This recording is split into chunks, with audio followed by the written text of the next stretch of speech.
The new arrival is the 2003 Chevrolet Corvette Z06 Coupe, black over black and red. 525 horsepower. That's a lot of horsepower, and this car is reasonably priced, and this thing ought to be gone immediately. It's got a LS V8, the Weston sleeved LSA block. It's got every kind of speed part you can imagine on it. It's tweaked got a little bit. with a Tremec T56 manual. Sure.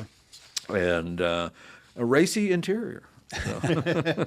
They are so sharp. They are really My sharp. sister hates the new body style. Yeah, it's growing on me. It's grown on me, I guess would be a better term. I'm liking it better and better because, as Rick DeBrule pointed out, it's a lot of car for the money. And it's a lot of design for the money, too, for $70,000. And like he said, buy a base one. Who cares? It's still going to have way more power than the car you had before, I guarantee. Yeah, but it's a radical departure from what the line was for. Well, sure. Absolutely. Years.